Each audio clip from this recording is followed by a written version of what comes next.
어떤 사람이 좋은 사람일까? 뭐 좋은 사람의 기준이 사람마다 다르겠습니다만은 사람이 살아가면서 자신의 감정을 숨김없이 솔직히 표현하는 사람이 있습니다. 좋은 면으로 생각하면은 참 진실하다, 또 하통하다, 뭐 이런 얘기들을 하게 됩니다. 또 나쁜 면으로 보면은 상대방에게 너무 직언을 하고 너무 여과 없이 말을 하다 보니까 그래서 상처를 주고 피해를 많이 준다, 이런 말들을 듣게 됩니다. 이런 사람은 자신이 잘못을 지적받으면은 지체하지 않고 바로 회개하게 되어지고 뉘우치고 그리고 돌아오게 됩니다. 반대로 자신의 감정을 속으로 꼭 참는 이런 사람이 있습니다. 우리가 좋은 면으로 보면은 참 인내심이 강하고 온유한 사람처럼 보이는데 실제 그 속은 분노가 가득 차 있는 그런 사람일 수가 있습니다. 그 얘기가 오늘 우리가 읽던 성경 본문의 내용인 것입니다. 본문에 탕자라는 말은 없는데 보통 탕자의 얘기라고 말합니다. 이 말은 한자로서 흐르게 하는 탕자, 아들 자자, 흐르게 하는 아들, 방탕한 아들이라고 해서 그래서 탕자다라고 얘기합니다. 오늘 우리가 읽었던 이 내용을 다 안 읽었는데 이 내용의 말씀은 예수님께서 비유로 탕자의 얘기를 하셨습니다. 어떤 집에 두 아들이 있는데 이 둘째 아들이 아버지에게 찾아가서 아버지, 앞으로 아버지가 돌아가시면은 이 재산을 어떻게 하실 것입니까? 돌아가시고 나서 그때 이 재산을 이게 큰아들, 둘째 아들 이게 상속으로 나눠주시지 말고 살아 있을 때 좀 나눠주시면 안 되겠습니까?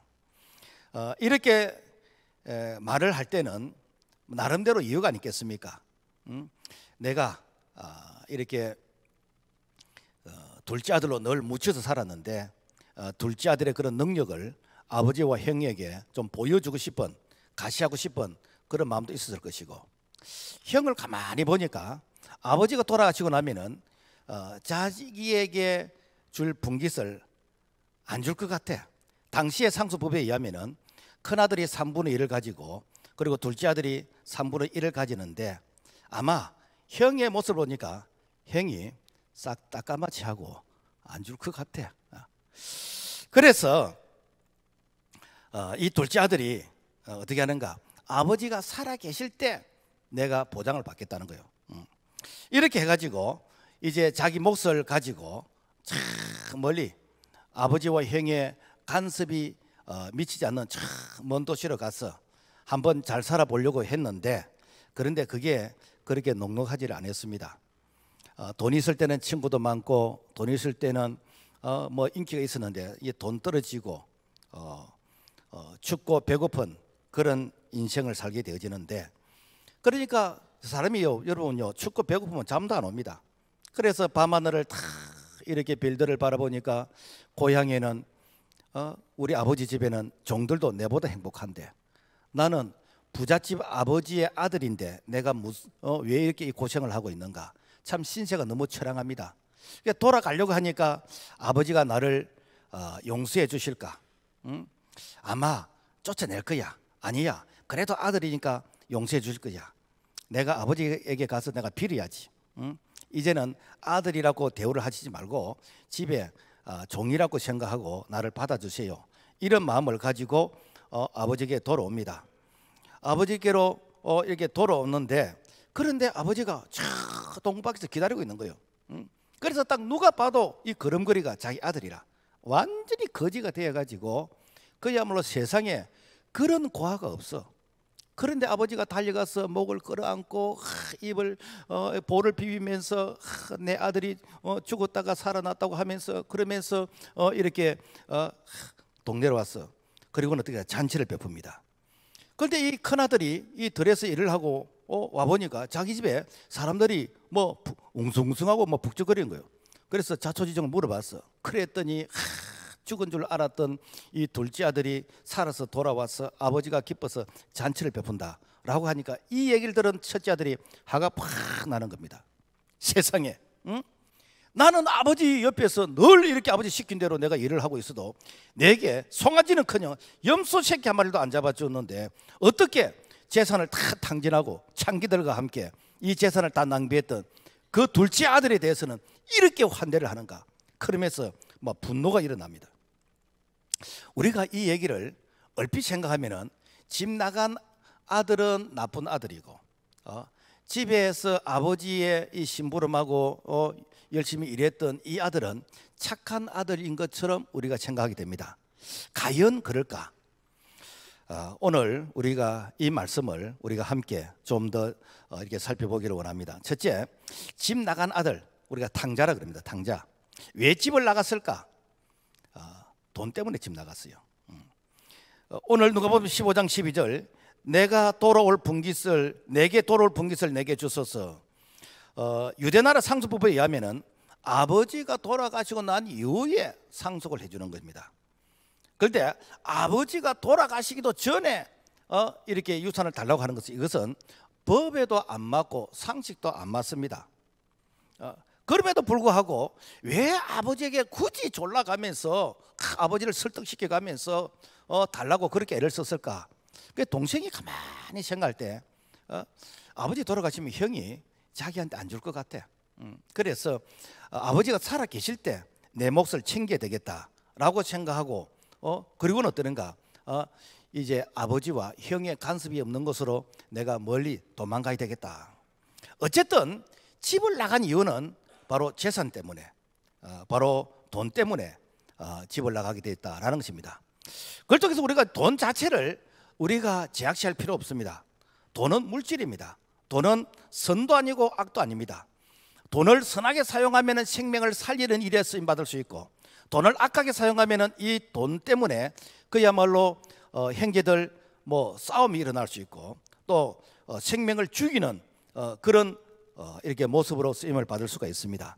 그래서 디모데전서 6장 10절 말씀 보면은 돈을 사랑함이 일만하게 뿌리가 되나니 이것을 탐내는 자들은 미혹을 받아 믿음에서 떠나 많은 근심으로서 자기를 찔러도다. 이게 돈은 이것이 물질입니다. 인격이 아니에요. 그런데 돈을 사랑한다는 것인가? 돈을 인격으로 대한다는 거예요. 돈을 인격으로 대하면 어때는가? 돈이 우상이 됩니다. 소위 말해서 만몬이죠. 돈이 신이 됩니다. 그래서 이 돈을 인격으로 생각하면 그때부터 어떻게 되는가? 이 돈 때문에 온갖 상상을 다 하게 되면서, 그러면서 이 악한 생각을 하게 되지면은 얼마든지 악한 자의 모습으로 쓰임을 받을 수 있다라는 것입니다. 오늘날 하나님 아버지를 떠나는 사람들의 많은 사람들 중에서 대부분이 돈과 관련되어 있습니다. 그래서 주일날 내가 돈벌이 되는데 교회 가자 그러니까 이게 장애물이 되는 것이요. 그리고 내가 돈을 더 많이 벌어야 되는데, 그런데 예배를 드려라, 기도를 해라, 믿음의 생활을 해라. 그리고 내가 벌었으면 내 돈인데 왜 하나님께 감사해야 돼? 왜 하나님께 11조를 해야 돼? 이게 이해가 안 되는 거예요. 이게 이해가 안 되는 사람은 이거는 둘째 아들입니다. 둘째 아들, 바로 탕자와 같은 그런 모습이다라는 것입니다. 그러면은 믿음의 사람은 어떤 사람인가? 시편 37편 4절 보면은 여호와를 기뻐하라, 그가 너 마음의 소원을 내게 이루어 주시리라. 그러니까 하나님을 기쁘시게 하면은 무엇인가? 네 마음의 소원을 이루어진다는. 고아와 친아들의 차이가 무엇인가? 이 고아는 늘 자기 호주머니에 돈이 있어야 돼요. 그러니까 자기 호주머니에 돈이 없으면은 불안해집니다. 그러나 친아들은 무엇인가? 우리 아버지가 부자면 자기도 같이 부자입니다. 그래서 아버지를 기쁘시게 하면은 아버지의 것이 다 내 것이 되는 것이요. 그래서 오늘 이 당신은 아버지가 부자인데도 불구하고 고아의 인생을 살려고 하는 것이요. 오늘 우리는 하나님을 기쁘시게 하면은 하나님 그분께서 오늘 우리에게 때를 따라 돕는 은혜를 주시는 줄로 믿습니다. 그 다음에 왜 아버지 집을 떠났을까? 독립된 기질이라는 거예요. 오늘 12절의 말씀 보면은 둘째가 아버지에게 말하되 아버지여 재산 중에서 내게 돌아올 분깃을 내게 주소서 하는지라. 그러니까 내 몫을 달라는 거예요. 다른 말로 하면은 아버지의 간섭 없이, 형의 간섭 없이 이제는 내가 독립해서 그래서 내 마음대로, 내 중심대로 살아보겠다. 이것이 무엇인가? 가출의 원인이다라는 것입니다. 인류 최초의 가출이 무엇인가? 아담과 하와가 에덴 동산에서 가출한 것입니다. 그 가출한 그 배경을 보면은 에덴 동산에서 부족함이 없었어요. 그 에덴 동산은 오늘 우리가 꿈꾸는 파라다이스의 그런 어떤 조건이 다 갖춰져 있습니다. 뭐 거기서는 부족한 것이 더 달라고 할 그런 필요가 없습니다. 그런데 한 번은 이 마귀 사탄이 찾아와 가지고 네가 이 선악과를 먹으면은 네가 눈이 밝아져서 하나님처럼 된다라는 이 유혹을 심어주는 것입니다. 그러니까 선악과를 안 먹어도 아무 불편이 없어. 그런데도 불구하고 네가 하나님처럼 된다는 이 말을 딱 들으니까 와, 하나님 간섭 안 받아도 되네. 이제는 하나님 눈치 안 받아도 되네. 내가 하나님이 되겠네. 요 말을 딱 듣는 순간부터 어떻게 되는가? 이제는 이 선악과가 보암직스럽고 먹음직스럽고 지렵게 할 만큼 탐스러운 그런 나무로 보여지기 시작하는 것입니다. 이것이 무엇인가? 인류 최초의 바로 원죄의 시작이다라는 것입니다. 그때부터 어떻게 되는가? 모든 선악의 기준이 자기 자신이 되는 거예요. 왜? 자기가 하나님이 되었기 때문에. 그래서 자기 기준에서 맞다, 틀렸다, 해야 된다, 하지 말아야 된다, 좋다, 나쁘다, 나쁜 사람, 못된 사람, 자기 기준에서 판단 다 해버린 거예요. 이게 무엇인가? 이게 바로 자기가 하나님이 된 것이요. 이게 이 뭔가? 바로 독립된 기질이다라는 것입니다. 이것이 영적 가출의 모습인 것입니다. 미국에 사탄의 종교가 있습니다. 이 사탄 종교의 그 교리가 있는데 그 교리의 1장 1절이 무엇인가? 너 인생은 너 것이다. 여러분요, 우리가 참 공감하는 말이잖아요. 인생에도 내 인생은 나의 것, 내 인생은 나의 것. 여러분 속지 마시기 바랍니다. 내 인생이 나의 것이 아닙니다. 내 인생이 나의 것이라면은 내가 컨트롤 해야 되는 것이고, 그리고 내 의지대로 돼야 되는 것이고, 사실은 내 계획대로 돼야 됩니다. 우리는 5분 후의 일을 모릅니다. 5분 후의 일을 안다면은 여러분 교통사고, 해난사고, 화재, 위험으로부터 우리가 예방할 수 있고 보호를 받을 수 있습니다. 5분 후의 일을 모르는 사람이 어떻게 내 평생의 일을 알겠으며 내가 사후의 세계까지 알겠습니까? 그래서 야고보서 4장 14절에 보면은 내일 일을 너희가 알지 못하는도다. 너희 생명이 무엇이냐? 너희는 잠깐 보이다가 없어지는 안개니라. 우리는 내일이란 것은 하나님이 내일을 주시야 있는 것이요. 오늘 우리가 최선을 다하는 것입니다. 자, 그렇다면은 하나님을 아는, 즉 하나님을 믿는 믿음의 사람과 하나님을 모르는 사람의 차이점이 무엇인가? 그것은 내 인생의 주인이 하나님이시냐 아니면 내가 주인이냐, 이게 차이점입니다. 내 인생의 주인이 하나님이라 그러면은 하나님이 우리를 지금부터 영혼까지, 지금부터 천국까지 우리를 인도해 가십니다. 그래서 내 인생의 하나님이라는 이 고백을 우리는 늘 수시로 해야 됩니다. 이 고백을 가장 많이 했던 자가 누군가? 성경의 다윗이라는 자입니다. 이 다윗은 시편 23편, 여러분 시편 23편은 이렇게 신불신 간에 가장 문학적이고 가장 아름다운 그런 시라는 거예요. 여호와는 나의 목자시니 내게 부족함이 없으리로다. 내 평생의 선하심과 인자심이 반드시 나를 따르니 내가 여호와의 집에 영원히 살리로다. 뭔가 여호와가 나의 목자라는 거예요. 목자는 누구에게 필요하지요? 양에게 필요하잖아요. 그래서 우리가 양이라는 이 동물은 우리는 뭐 이렇게 그렇게 친근하지 않는데 참 미련하고 어리석고 약하고, 다른 동물들은 다 보호용 무기가 있습니다. 다람쥐는 뭐 이렇게 나무를 타고 올라간다든지, 토끼는 땅굴을 판다든지, 뭐 말은 뒷발질하고, 소는 이렇게 떠받기도 하고, 뭐 나름대로 자기 다 보호용 무기가 있는데 이 양은 보호용 무기가 없어요. 그러니까 목자가 없는 이 양은 먹이 사슬입니다. 그런데 이 다윗이 하나님, 나는 양입니다. 그것도 어린 양입니다. 목자가 없으면 나는 아무것도 아닙니다. 그래서 목자 옆에 있는 그 양은 늘 목자의 보호를 받기 때문에 가장 안전하고 행복한 양이다라는 것입니다. 그래서 목자 대신 하나님께서 나를 지금부터 영혼까지 인도해달라. 이것이 무엇인가? 바로 내 인생의 주인이 하나님이시다라는 것을 고백하는 자의 그런 삶이라는 것입니다. 자, 그런가 하면은 내 인생의 주인이 내다라는 사람은 이런 사람은 어떻는가? 모든 것을 내가 경험을 통해서 깨달는 거예요. 그게 자충우돌을 하는 것이요. 왜? 사실 내 앞에 어떤 일이 있는지 아무것도 모르기 때문에. 그러니까 이런 사람들은 그야말로 열심히 살았는데 그 종착역이 여러분 지옥이라 한다면은 얼마나 원통하겠습니까? 내가 열심히 살았는데 열심히 살아온 이 결과가 그야말로 마지막 종착역이 지옥이다 라고 한다면은 여러분 그야말로 땅을 치면서 후회해야 되는데, 그래서 지옥에 있는 사람들의 언어가 끌끌끌한데요. 그때 예수 믿을 걸, 그때 내가 이렇게 교회 갈 걸, 그때 내가 순종할 걸, 그때 내가 믿음의 생활을 할 걸 라고 하면서 끌끌하는데, 그때는 후회를 해도 사실은 기회가 없다라는 것입니다. 교회에서도 이렇게 하나님을 떠나는 자가 있습니다. 다른 말로 하면 하나님 없이 내 힘으로 살겠다는 그런 독립된 그런 의지. 이런 자들은 언제 돌아오느냐? 자기 의지가 다 꺾였을 때야.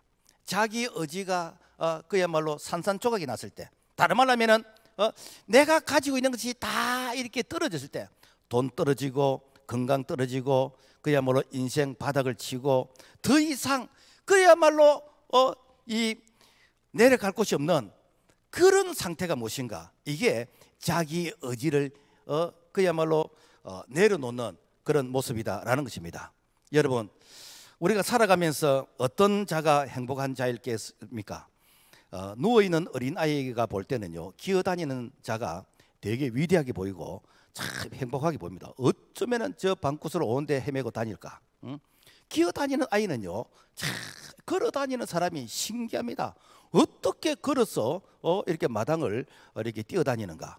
이 걸어다니는 사람은요, 하늘을 나는 사람이 위대하고 완전히 신처럼 보입니다. 와, 어떻게 비행기를 타고 저 하늘을 날아다니는가?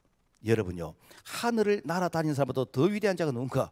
그 날아다니는 그 사람의 여행 가방에 붙어 다니는 자. 붙어 다니는 게 뭐죠? 팔입니다. 이 파리는 여권도 필요 없어요. 이미그레이션도 필요 없습니다. 가방에 붙어 있으면요, 내가 저 파리 여행을 갔다가 저 미국 뉴욕을 갔다가 내가 세계 어디든지 내가 원하는 자에 그 사람에게 붙어 있기만 하면은 어디든지 갈 수 있다라는 것입니다. 자, 그래서 붙어 있는 자가 위대한 자예요. 오늘 성경에서 붙어 있는 자가 누구인가? 오늘 요한복음 15장에 보면은 나는 포도나무요 너희는 가지라 그가 내 안에 내가 그 안에 거하면은 사람이 열매를 많이 맺나니 나를 떠나서 너희가 아무것도 할 수 없느니라. 마치 포도나무 가지가 포도나무에 붙어 있으면은 이 새순이 뻗어 나가면서 그러면서 열매를 많이 맺는다는 거예요. 이 가지는 붙어 있기만 하면 돼. 오늘 우리가 포도나무 주인 대신 예수님께 붙어 있으면은 예수님이 우리를 통해서 일을 하겠다는 거예요. 우리를 통해서 열매를 맺게 해주겠다는 거예요. 우리를 통해서 기도 응답의 열매, 우리를 통해서 간구하는 그 기도의 제목들마다 응답의 열매를 맺게 해주시겠다는 것입니다. 그게 중요한 건 무엇인가? 붙어 있어라, 붙어 있어라. 오늘 우리가 예배자로 동치니까 붙어 있는 거 아닙니까? 우리가 하나님께 붙어 있는 거잖아요. 하나님 말씀에 붙어 있는 거예요. 그래서 붙어 있게 되어지면은 하나님께서 우리를 통해서 네가 못하는 거 못한다고 네가 자잘하고 낙심하는 것이 아니라 내가 너를 통해서 열매를 맺게 해주겠다. 이것이 무엇인가? 바로 은혜의 줄기, 축복의 줄기다라는 것입니다.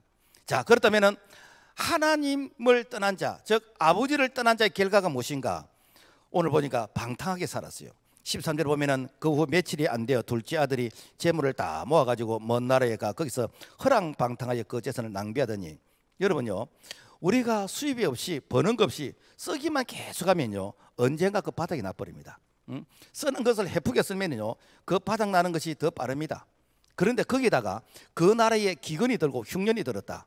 그러면요, 민심도 흉악합니다. 여러분, 얻어먹어도 이렇게 좀 이 나라가 잘 살고 뭐 부자 동네 뭐 그런 곳이 얻어먹어도 좀 도움이 안 되겠습니까?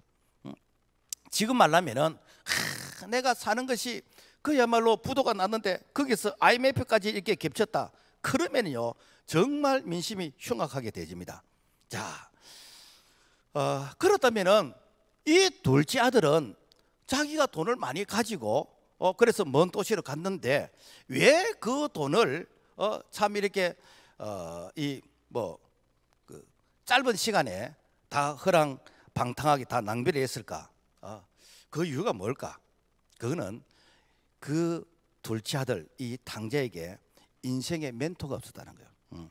우리가 흔히들 뭐 멘토란 이런 말을 많이 쓰잖아요, 그죠? 이 멘토란 이 말의 유래는 고대 그리스 신화에서 이 트로이 이 전쟁이 있었는데, 그런데 아버지가 이 전쟁에 나갈 때 내 아들을 어떻게 해야 될까? 그래서 이 아들을 누구한테 좀 맡기고 부탁을 해야 되겠는데, 그래서 누구에게 맡기고 부탁을 할까? 사실 전쟁에 나가서 안 돌아올 수도 있습니다. 죽으면 못 돌아오잖아요. 그리고 언제 돌아온다는 보장도 없어요. 그러니까 누구에게 맡길 것인가? 그래서 참 그 마을에 연세가 든 이 인생의 경험이 많은 어른에게 아들을 좀 부탁을 하고 맡겼어요. 그리고 이제 전쟁이 끝나고 돌아왔는데 이 아들이 훌쩍 컸어. 그런데 이 아들이 육신적으로만 이렇게 잘 큰 게 아니고 인격으로도 성숙하고, 그리고 사람이 이렇게 갖출 것을 다 갖추었어. 그래 아버지가 이렇게 아들을 키우는 것보다도 이분이 더 잘 키웠어. 그분이 누군가? 이름이 멘토요. 할아버지 이름이 멘토요. 그래서 그 노인의 그 멘토라는 이름을 따서 오늘 우리가 좀 도움을 받을 때 내 인생에 멘토가 있었으면 좋겠다. 학교에서는 선생님이 멘토예요. 그리고 가정에서는 부모님이 멘토입니다. 직장에서는 직장 상사가 멘토가 될 수 있고, 교회에서는 목사님이 멘토가 될 수가 있습니다. 그래서 내 인생에 멘토가 있느냐, 내 인생에 멘토가 있는 그 사람은 이렇게 방탕길을 안 걷는다는 거예요.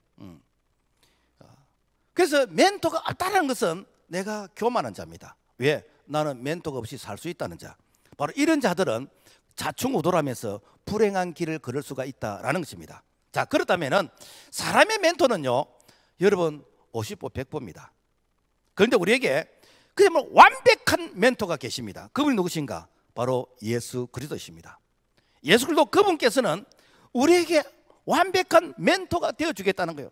그래서 마태복음 11장 28절 수고하고 무거운 짐자들아 다 내게로 오라. 나는 마음이 온유하고 겸손하니 나의 멍에를 메고 내게 배우라. 자, 너희들 수고하고 무거운 짐을 졌는 자, 너희들의 인생에 고민이 있는 자, 너희들 크고 작은 그런 어떤 참 이렇게 시련을 가지고 있는 자, 내게 오라. 내가 너에게 멘토가 되어주겠다. 내게 와서 배우라. 그러면서 예수님께서 우리에게 내가 너희에게 생명의 길이 되어주고, 내가 너희에게 진리가 되어주고, 내가 너희에게 영원한 생명이 될 수 있도록 내가 너희를 인도해 주겠다. 이것이 무엇인가? 요한복음 14장 6절 예수께서 이르시되 내가 곧 길이요 진리요 생명이니. 그러므로 말미암아 오늘 우리가 세상에서 멘토도 필요하지만은 우리의 영원한 멘토 되신 예수 그리스도, 그분에게 나온 자는 결코 우리가 흔들릴 수는 있지만은 넘어지지 아니하고, 우리가 직선거리를 갈 수 있는 것은 예수 그리스도 그분의 말씀을 믿고 순종할 때에 지금부터 영원까지 후회함이 없는 그런 성공적인 믿음의 삶을 걸어가게 될 줄로 믿습니다. 그 다음에 이 아버지를 떠난 결과는 무엇인가? 인생의 바닥을 쳤다라는 것입니다. 오늘 14절 보면은 그날에 큰 흉년이 들어 그가 비로소 궁핍한지라 그가 돼지 먹는 지엽 열매로 배를 채우고자 하되 주는 자가 없는지라. 이 탕자는요, 이 돈 떨어지고 그리고 그 나이 흉년이 들고, 그래서 정말 직장도 없어, 오라는 데도 없어. 그런데 중동 지역에서 제일 천한 직업이 무엇인가? 돼지 치는 일이요. 뭐 돼지 친다 그러니까 뭐 그게 좀 이 환경적으로 뭐 똥오줌이 있으니까 뭐 더럽다 그렇게 생각하는데, 그런 뜻이 아니고 이 중동에서는요 이 돼지를 혐오스러운 그런 동물로 생각하는 거예요. 그래서 지금도 무슬림 사람들은 돼지고기를 안 먹잖아요. 그들이 할렐 식품에 보면은 돼지고기를 다 뺐어. 다 뺐어. 그리고 유대나라 사람들도 이 돼지를 친다는 저주가 있으리라 라고 할 만큼 돼지를 친다는 것은 인생의 가장 이렇게 하층의 사람, 제일 바닥의 사람, 그런 사람이 바로 돼지를 치는 자이다 라는 것입니다. 사실 우리는 돼지고기 좋아하잖아요. 언제 우리 또 2부 예배 마치고 나면은 또 이제 교제하면서 삼겹살, 아마 전신에 삼겹살 구워 먹을 거예요. 그러니까 우리는 이 돼지고기를 좋아하는데, 어쨌든 오늘 이 성경에서 이 돼지를 치는 자는요, 이거는 인생의 바닥을 치는 자이다라는 그런 이 교훈인 것입니다. 자, 그러면은 왜 이렇게 인생의 바닥을 이게 치게 되었는가? 그 이유는 뭔가면은 바로 보호의 울타리를 벗어났기 때문에, 그 가정의 그 보호, 그리고 아버지의 그런 보호, 그런 보호의 울타리를 벗어나게 되지니까 그러니까 되는가 그야말로 자기를 도와줄 수 있는 멘토가 없어지는 것이고 자기가 못하면 못하게 되는 것이고 바로 마귀 사탄의 공격이 된다라는 것입니다. 그러니까 마귀 사탄은 우리 인생을 어떠는가 죽이고 멸망시키는 것이요. 그러니까 마귀 사탄은 달콤한 사탕처럼 접근해가지고 그야말로 완전히 우리 인생을 망가뜨리는 바로 그런 모습이다라는 것입니다. 우리가 동물의 왕국을 보면은 이렇게 뭐 동물의 왕이 사자라 그러잖아요. 이 사자가 이렇게 이 공격을 할 때에 아무리 약한 동물처럼 보여도 무리 속에 있는 것은 공격하지 않아요. 뭐 사슴이나 뭐 어떤 누가 있다 할지라도 그 무리 속에 공격을 하다 보면은 옆에 있는 것들이 한번 이게 떠받으면은 그 사슴 뿔에 이렇게 찔릴 수도 있고 누의 그 뿔에 찔리면은요 이 사자도 치명적인 그런 상처를 입게 되어집니다. 그러면은 어떤 자를 공격하는가?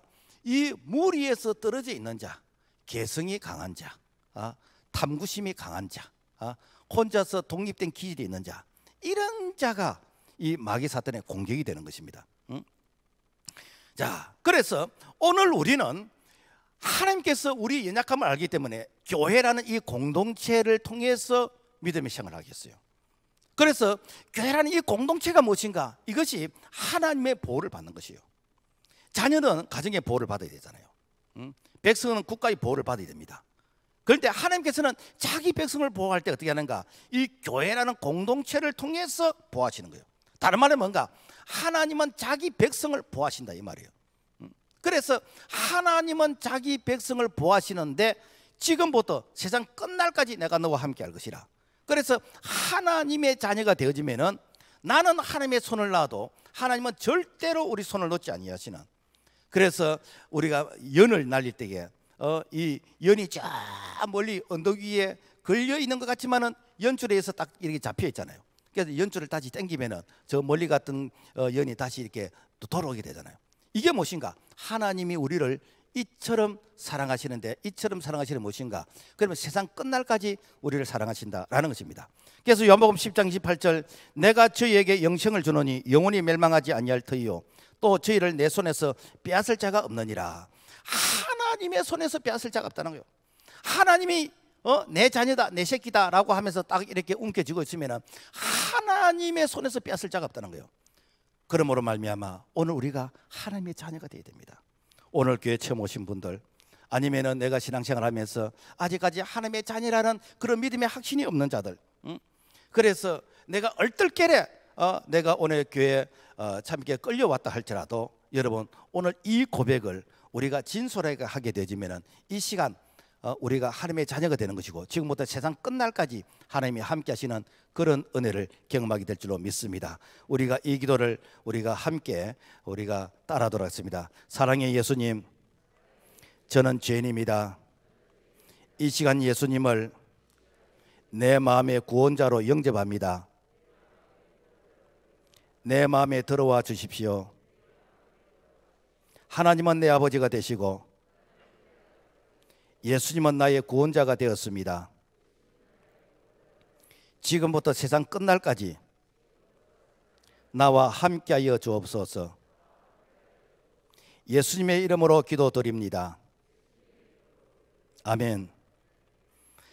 우리가 이 기도를 내가 이렇게 뭐 얼떨결에 따라했던지 진심으로 따라했던지 우리 하나님은 아시는데 중요한 것은 예수님이 내 마음에 이 구원자로 주인으로 영접하게 되지면 그때부터 어떠된가? 내 안에 영원한 생명의 씨앗이 있기 때문에 이 영원한 생명의 씨앗은 지금부터 영원까지 영생하는 바로 그런 은혜의 축복이 우리에게 주어진 줄로 믿습니다.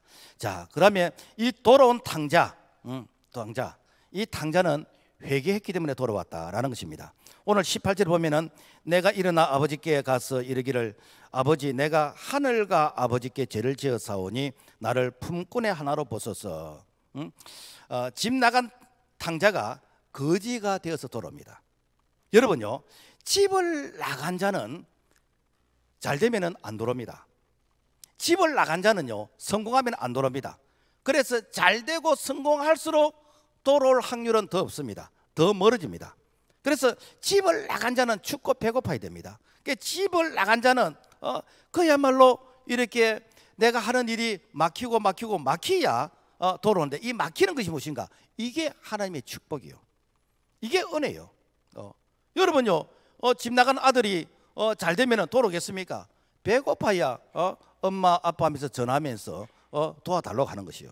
자, 그래서 오늘 이 당자가 참 이렇게 돈 있을 때는 인기도 있고 뭐 친구도 많고 뭐 이렇게 여기저기서 이렇게 스타가 된 그런 기분으로서 이렇게 살았겠지만은 그렇지만은 이 돈 떨어진 거 되는가, 다 그 사람들 다 떨어져 버렸어.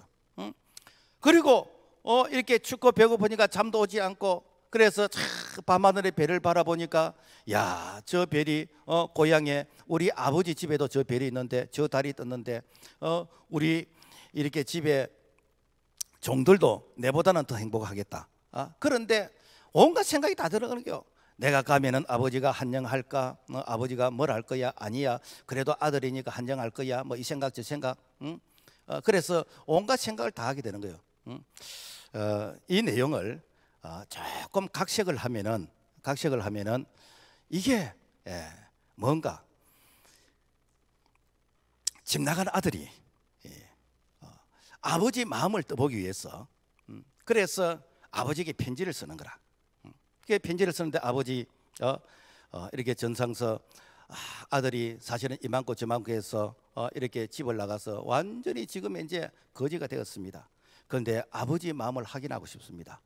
아버지가 저를 용서해 주신다면은 제가 2022년 4월 24일 내가 이 우리 집 앞에 이 기차를 타고 지나갈 테니까 그때에 우리 집 그 이렇게 마당에 있는 그 감나무에 흰 손수건을 탁 걸어주시면은, 그러면은 제가 지나가다가 다음 정거장에 내려서 아버지가 용서하신다는 사실을 알고 제가 집으로 돌아오겠습니다. 이 편지를 받았어요. 그런데 이 편지를 받고 아버지가 흰 손수건을 달았어. 그런데 엄마가 보니까, 여보 당신 우리 아들이 집을 나갔는데 이 흰 손수건이 이게 바람에 불지 않으면 이게 접혀져 있으니까 못 보고 지나갈 수 있는데 내 앞치마를 여기다가 답시다. 그래서 흰 손수 옆에 앞치마를 달았어. 응? 앞치마도 탁 이렇게 멀리서 보니까, 이 철쭉에서 보니까 너무 작게 보여. 그래서 아버지가 내 흰 두루마기 있잖아, 우리 그거 걸치자. 흰 두루마기를 걸치고 앞치마를 걸치고 흰 손수건을 걸치고, 그리고 이제 철길에서 보는데 그래도 이게 작게 보이는 거예요. 그래서 엄마가 뭐라고 하는가? 아내가, 여보 우리 여름에 덮던 흰 혼이불 있잖아, 그 혼이불을 가지고 아예 이 감나무를 다 덮어버렸어요. 아들이 열차를 타고 지나갑니다. 흰 손수건 이렇게 걸어달라고 했는데 아예 그 감나무를 두루마기로 다 덮어버렸어요. 그래서 아들이 그 다음 정거장에서 내려서 울면서 돌아와서 아버지 품에 안겼다는 거 아닙니까? 이게 뭔가? 십자가요. 집 나간 자들이 혹시라도 못 볼까 싶었어. 그래서 이 십자가를 이렇게 작게 만드는 게 아니고 크게 만들었어. 그것도 밤에라도 보이도록 하기 위해서 이 네온에 불을 넣었어. 그래서 사랑하는 아들아, 집 나가는 아들아, 내가 너를 지금도 사랑한다 라는 것이 무엇인가? 이것이 바로 십자가를 통해서 하나님이 우리를 이처럼 사랑하신다는 그 사랑의 바로 사인이다 라는 것입니다. 그래서 이 하나님이 부르시는 이 부름의 사인에 내가 늦게 응답하면은 내가 시간 잃고 돈 잃고 건강 잃고 어쩌면 더 많이 잃고 돌아오게 되는데, 일찍 돌아올수록 그 사람이 참으로 현명한 자이고 바로 믿음의 사람이다 라는 것입니다.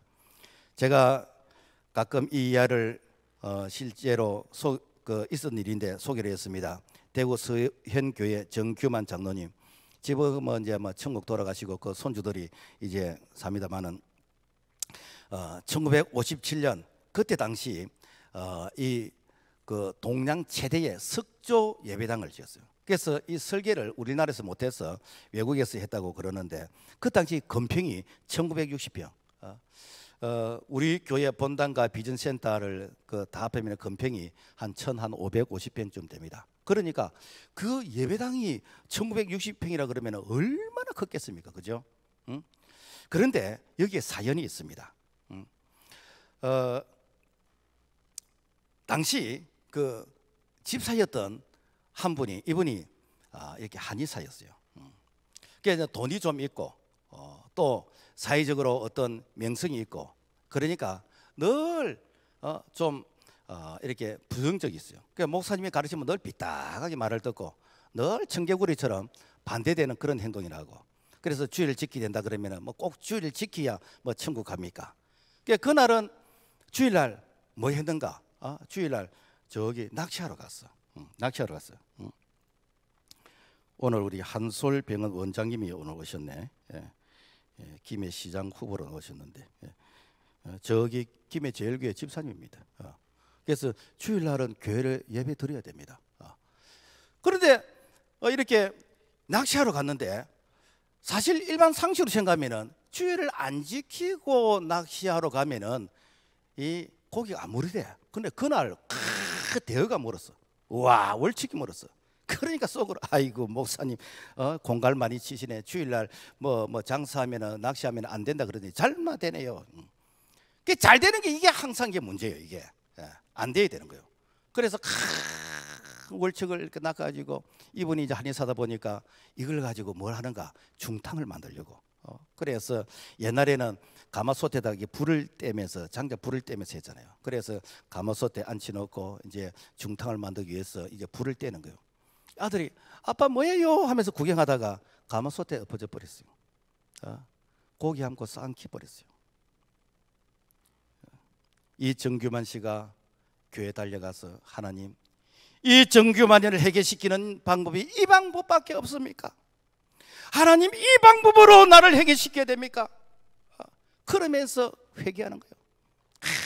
땅을 치면서 정말로 신앙의 가장 순수한 모습으로 바닥까지, 누가 낮아지라 해서 낮아진 게 아니고 자기 스스로 대가를 지불하고 낮아지게 되는 것이에요. 그래서 회개하고 다시 바닥에서 신앙을 출발하게 되는데, 처음부터 믿음으로 이제는 신앙생활을 하게 되는데 하나님께서 위로를 주시는 거예요. 어떤 위로를 주시는가? 그분이 약을 지으면은 이게 다 낫는 거예요. 그러니까 그때 당시 번호표를 주면서 새벽부터 밤 이렇게 저물도록 그 번호표를 받고 약을 타기 기다린 거예요. 왜? 그 약을 먹으면 낫는 거예요. 왜? 기도하면서 하나님이 거기에서 은혜를 주시기 때문에. 나중에는 저녁 한 7시나 되지면은 이 한약 재료가 다 떨어져 버려. 그러면 그러니까 덜에 있는 볏짚을 썰어 가지고 기도하고 주면 이거 먹고 또 낫는다는 거예요, 이게. 그러니까 막 돈을 완전히 푸대에다가, 마다리 푸대에다가 막 돈을 이렇게 모으게 되는 거예요. 그 돈을 가지고 성전 건축을 했어요. 성전 건축을 하고 빚 하나도 없이 그래서 이제 봉헌을 해야 되는데 그렇습니다. 내가 죽고 나거든 이 봉헌식을 해달라. 봉헌 예배를 드려라. 왜? 혹시라도 정규만이가 교회를 세웠다라고 말하면은 내가 천국에서 받을 상이 없다. 내가 이 땅에서 다 받아버리기 때문에 천국에서 받을 상급이 없다. 그래서 내가 죽고 나거든 봉헌식을 해달라라고 해서 그래서 정말 죽고 나서 봉헌식을 하게 되었고, 그리고 자녀들에게 가훈으로서 3가지를 얘기했대. 첫째는 무엇인가? 주일 성수에서 건강의 복을 받아라. 두 번째로는 11조하여 물질의 복을 받아라. 세 번째는 목기자를 선대하여 자녀가 잘 되는 복을 받아라. 제가 이렇게 구원받은 사람 3가지 특징을 늘 얘기했잖아요. 사실은 여기 다 포함되는 말들이죠. 여러분, 오늘 우리가 탕자가 되어서 집을 나가서 우리가 대가를 지불하고 돌아와야 되겠습니까? 아니면은 대가를 지불하기 전에 하나님의 사인이 있을 때에 내가 돌아와야 되겠습니까? 오늘 하나님을 떠난 자가 이렇게 작은 이렇게 사인이라도 우리가 이것을 영적인 그런 교훈으로서 받아들이게 되지면은 더 큰 어려움을 당하기 전에 순적하게 돌아오게 되지는데, 오늘 우리는 정말 읽고 돌아오는 것이 아니라 읽기 전에 돌아오게 되지는 그런 지혜로운 자, 믿음의 사람이 될 수 있기를 주님의 이름으로 부탁을 드립니다. 그 다음에 돌아온 탕자에게 위로를 주십니다. 누가복음 15장 22절, 아버지는 종들에게 제일 좋은 옷을 내어다가 입히고 손에 가락지를 끼우고 발에 신을 신기라. 그 집에 도착하자마자 뭐인가 목욕을 안 했어. 뭐 냄새가 나. 응? 그래서 깨끗하게 목욕을 시켜. 이 말은 무엇인가? 하나님을 떠났던 사람, 그 죄에 들어온 그런 악취가 나는 것이라. 그래서 어떻게 하시는가? 주님의 보혈 넣어서 깨끗하게 씻어주신다 이 말이에요. 그리고 돌아온 자에게 어떻게 하는가? 이제는 제일 좋은 옷을 입히는 것이요. 옷은 그 사람의 신분을 상징합니다. 그래서 그 사람의 옷을 딱 보면은 저분이 의사네, 저분이 군인이네, 저분이 이렇게 학생이네. 왜? 옷이 그 사람의 신분을 이야기해 주는 것이요. 그런데 오늘 여기 제일 좋은 옷은 무엇인가? 이분은 당시에 왕자들이 입는, 제사장이 입는 그런 옷이요. 무엇인가? 우리가 하나님께 돌아오면 너희는 왕같은 제사장이라, 하나님의 나라의 백성이라, 우리에게 거룩한 세마포 옷을 입혀주는 것이요. 그러니까 우리는 하나님의 자녀라는 거예요. 뿐만 아니라 손에 가락지를 끼우는데, 이 가락지는 뭐니까? 권위의 상징이에요. 그러니까 요즘은 뭐 가락지란 게 이게 그 반지 그런 수준을 이해하는데, 원래 고대 사회에서는 어떤 계약을 할 때 이 반지 이걸 가지고 도장 대용을 쓰는 거예요. 도장 대용. 이는 무엇인가? 내가 결제한다. 그 권위의 그런 상징이에요. 이는 무엇인가? 우리가 하나님의 자녀가 되는 그런 건설을 누리는 것이요. 우리가 하나님의 이름으로 결제하는 것입니다. 이게 무엇인가? 기도 응답이에요. 우리가 하나님의 이름의 능력을 통해서 악한 마귀 사탄을 물리치는 거예요. 우리가 하나님의 자녀의 건세를 가지고 우리가 하나님 앞에 보탬이 한 분도 없지만은 하나님 아버지의 그 이렇게 재산을 우리가 상속받을 수 있는, 다른 말로 하면은 우리가 축복을 받을 수 있는 그런 특권이 바로 이 가락지에게 있다라는 것입니다. 뿐만 아니라 발에 신을 신기는 것입니다. 이 신은 새 출발을 의미하는 것입니다. 그러니까 모세에게 하나님 부르실 때, 모세야 네 발에 신을 벗어라 라고 했거든요. 이 말은 뭔가 하면 이제부터 네가 사명자의 인생을 걸어가야 된다 이 말이거든요. 그래서 오늘 여기서 이렇게 신을 신기다는 것은 이제부터는 네가 이렇게 생명을 살리는 일, 너를 통해서 다른 사람들이 살아나게 되어지는 바로 이러한 삶을 살아라 라는 것이 새 신을 신기게 되는 것입니다. 그래서 로마서 10장 15절, 아름답도다 좋은 소식을 전하는 자들이 발이의 함과 같도다. 무엇인가? 그야말로 이 좋은 소식, 우리가 전도자의 발이는 거예요. 그래서 사람들이 찾아가서 띵동 예수님 믿으세요, 이 말이 무엇인가? 이게 아름다운 소식을 전하는 그런 새 신을 신은 자의 발이다라는 것입니다. 자, 그리고는 어떠는가? 동네 잔치를 베푸는 거예요. 오늘 23절 보면은 살찐 송아지를 끌다가 잡아라, 우리가 먹고 즐기자. 먹고 즐기자. 아마 소는 송아지가 맛있는 것 같아요. 그래서 살찌는 송아지를 잡아서 먹고 즐기자. 그래서 아들이 돌아오니까 동네 사람들이 모여서 이제는 이 송아지를 잡아서 이렇게 불고기를 해먹고 그러면서 사람들이 안 즐거워하겠습니까? 그런데 이 즐거워하는 이런 자리에 즐거워하지 않는 자가 있습니다. 누군가? 이게 바로 큰아들입니다. 큰아들이. 이 큰아들은 이 즐거운 이 잔치에 저게 다 내 것인데 내 것을 가지고 저 낭비한다 라고 이렇게 생각하는 것입니다. 그렇지만 여러분요, 한 사람이 돌아오면은 우리 하나님께서는 얼마나 기뻐하시는지. 누가복음 15장 7절, 죄인 하나가 회개하면 하늘에서는 회개할 것이 없는 의인 99을 인하여 기뻐하는 것보다 더하리라. 무엇인가? 한 사람이 회개하고 돌아오게 되어지면 하나님은 천국에서 회개할 자가 없는 이 천국의 이 거룩한 백성들이 잔치를 베푼다는 거예요. 오늘 내가 하나님 앞에 돌아오게 되면 천국에는 잔치가 베풀어지는 거예요. 우리는 매일 천국에 잔치가 베풀어지게 됩니다. 이게 무엇인가? 바로 탕자가 돌아올 때 하나님이 기뻐하시는 바로 그런 축복이라. 그러니까 그만큼 한 영혼을 귀하게 여기는 거예요. 이게 우리 하나님의 마음입니다. 자, 그렇다면 그 잔치에 질투를 했던 자가 누군가? 집에 있는 탕자요. 이 집에 있는 탕자는 아버지의 마음을 이해하지 못했어요. 그래서 28절 보면은 제가 노하여 들어가기를 절기 아니하거늘 아버지가 나와서 그란데 무엇인가? 이렇게 동생이 죽은 줄 사는 줄도 모르고 있었는데 돌아왔다. 얼마나 여러분요 기쁩니까? 그래서 만나서 네가 어디에 있었느냐, 네가 무슨 뭘 했느냐 그러면서 밤을 새지 않고 얘기하고 참에게 궁금한 이런 부분들을 물어보면서 이렇게 기쁨을 나눠야 되는데, 그런데 어때는가? 절기 아니한다는 거야. 절기 안 하게. 분노가 일어난 거야. 왜 분노가 일어날까? 아니 재산을 안 가지고 갔으면은 아버지 돌아가시면 다 내 거 될 것인데, 그런데 사실은 어찌 보면은 내 것을 지가 가지고 가서 이렇게 다 탕진해 버리고, 또 지가 돌아와서 잔치 베푸는 이 돈도 사실은 지가 안 돌아왔으면은 이것도 내 것 되는데, 그 무엇인가? 그야말로 이 돈 때문에 이 아들에 대한 그 동생의 이 돌아온 것에 대한 그 생명의 가치를 모르는 것이요. 이게 무엇인가? 바로 집에 있는 탕자이다라는 것입니다. 예수님 당시에 바리새인과 서기관들은 그랬어요. 이 바리새인과 서기관들은 속에는 그야말로 살인, 간음, 도둑질, 그야말로 쓰레기 같은 이런 마음을 가지고 있는데 겉으로는 포장을 너무 잘합니다. 겉으로 볼 때는 우리는 율법을 지키고, 우리는 이렇게 금식을 하고, 우리는 이렇게 안식일날 절대 일하지 않고, 그러면서 내가 속으로는 이런 이 생각을 가지고 있어요. 그래서 예수님께서 그 당시에 바리새인과 서기관들한테 이 독사의 자식들아, 이 해치란 무덤 같은 자들아, 그러면서 예수님께서 당시에 바리새인과 서기관들 향해서 얼마나 책망을 하시는지. 여러분, 교회 안에 동생과 같은 교인이 있는가 하면은 맏아들과 같은 교인도 있습니다. 겉으로는 동생 같은 신자가 문제가 많이 보이지만은 사실은 이 맏아들 같은 이런 신자가 있기 때문에 사실 이 동생이 이 정착을 잘 못하는, 또 이렇게 이 교회를 떠나게 되는 그런 경우도 있습니다. 성경은 우리에게 분명히 말씀하고 있습니다. 마태복음 18장 6절, 누구든지 나를 믿는 이 소자 중 하나를 실족하게 하면 차라리 연자 맷돌을 그 목에 달리고 깊은 바다에 빠뜨리는 것이 더 나으니라. 무엇인가? 사실은 집 나간 이 탕자가 문제지만은 그 탕자가 집을 나가도록 동기부여를 해준 것이 무엇인가? 이게 맏아들이요.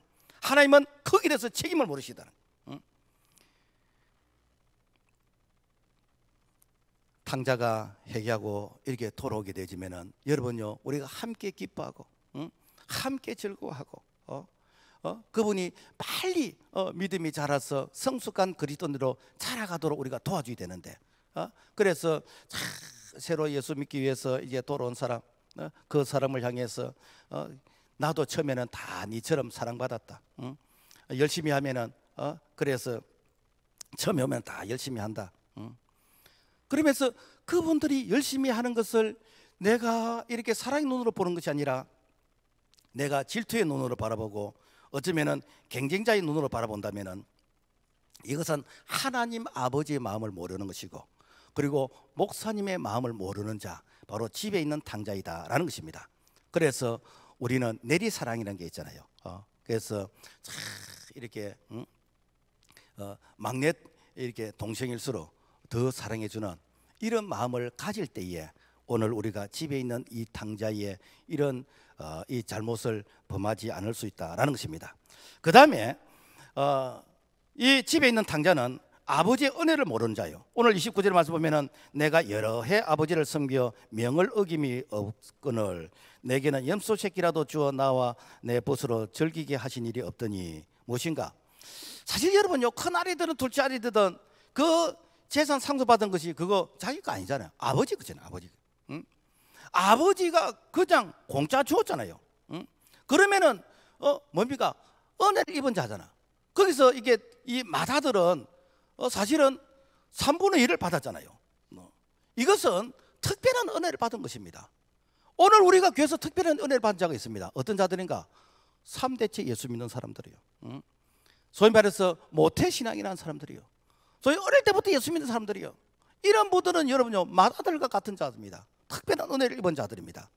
그래서 특별히 은혜를 입은 자들은 더 많이 감사하고, 더 많이 하나님 앞에서 우리가 참 이게 충성해야 됩니다. 왜? 사실은요, 내 실력으로 된 게 아니잖아요. 이게 내가 참 믿음의 가정에서 자랐기 때문에 내가 이렇게 3대째 그리고 모태신앙, 어릴 때부터 신앙생활 할 수 있던 것이거든요. 만약에 내가 여러분 북한 같은 데서 태어나 보세요. 우리가 신앙생활 할 수 있겠습니까? 그죠? 전에 그 북한에서 3대째 예수 믿던 분 우리 교회 와서 그 간증하신 분이 있는데, 예배 한번 드리기 위해서는요, 밖에서 망을 보고 그 다음에 이 흔적을 남겨야 되니까, 그러니까 뭐 성경책이나 이런 찬송가가 없어. 그것도 있어도 얼른 예배 드리고 이걸 땅에 또 이게 묻어서 숨겨야 돼. 목숨 걸고 예배 드린 거예요. 그런데 오늘 우리가 예배 드리는데 찬송하는데 기도하는데 누가 우리에게 시비를 겁니까? 그죠? 우리가 코로나 2년 동안에 너무 예배가 위축당해가지고 그래서 한 150만 명이 지금 가난 성도, 안 나가 성도로 지금 있다 그래요. 그러니까 아직까지도 이제 우리 성도를 보니까 좀 자리 앉는 것이 자유롭지를 못해. 뒤에는 많이 앉아 있는데 앞에는 이렇게 좀 이게 헐빈해 있고. 여러분요, 이제는 조금 더 적극적으로 신앙생활 하셔야 됩니다. 왜? 우리가 이렇게 예배 드린다는 이게 얼마나 큰 축복입니까? 이게 맏아들의 축복이요. 이걸 감사하지 않으면은 우리가 되니까 집에 있는 탕자가 되는 것이요. 우리가 한국교회가 받은 축복이 얼마나 큽니까? 우리가 늘 이렇게 한국의 제일 종교는 불교를 정의는 아닙니다. 이게 국가통계청에서 이렇게 조사한 것인데 기독교인들이요 986만 명입니다. 불교가 680명이고 천주교가 약 한 460만 명이고 그러니까 여러분요 약 한 20%에서 25% 이 사이가 기독교인이에요. 얼마나 큰 축복을 받습니까? 그런데 어느 순간인가 이 축복을 잊어버리고 그래서 나쁜 차별금지법을 수용을 하는 것이요. 여러분요 이미 종교차별금지법 등에서 교회가 그야말로 이게 영적으로 메말라가고 있습니다. 거기다가 포괄적 차별금지까지 수용하게 되지면요 소돔과 고모라가 되어버립니다. 건강한 가정이 아니라 여러분 병든 가정이 되는 것입니다. 심각한 것입니다. 그런데도 불구하고 오늘 영적 맏아들 같은 우리가 영적인 잠을 자게 되니까 영적으로 우리가 이렇게 탕자처럼 되니까 이런 부분들에 대해서 수용을 하는 거죠. 노, 아닙니다 여러분요. 오늘 우리가 깨어 있어야 됩니다. 오늘 우리가 하나님 앞에서 먼저 은혜를 받은 자들이 우리가 다음 세대들에게 좋은 신앙의 유산을 물려줘야 되는 것이요. 이게 오늘 먼저 믿는 맏아들에게 우리에게 책임이 있는 것입니다. 그래서 부모가 자식에게 물려준 최고의 유산이 무엇인가? 좋은 신앙을 유산으로 물려줘야 되는 것입니다. 말씀을 맺겠습니다. 아무리 탕자의 삶을 살다 할지라도 회개하고 하나님 품으로 돌아오기만 하면은 잔치를 베풀어 주시는 거예요. 잔치뿐만 아니라 우리에게 새 옷을 입혀주시고 가락지를 끼워주시고 그리고 우리에게 새 신을 신겨주시면서 우리의 신분의 변화뿐만 아니라 하나님께서 우리에게 은혜와 그리고 축복까지 주었어. 이 기쁜 소식을 많은 사람에게 전할 수 있는 그런 책임 있는 참 은혜가 풍성한 우리 모두가 될 수 있기를 주님의 이름으로 축복합니다. 하나님 아버지 감사합니다. 과거에는 우리가 탕자로 살았지만은 이제는 하나님 앞에 돌아와서 모든 삶의 영역이 회복되기를 원합니다. 우리 하나님께서 은혜 위에 은혜를 베풀어 주옵소서. 예수님 이름으로 기도합나이다. 아멘.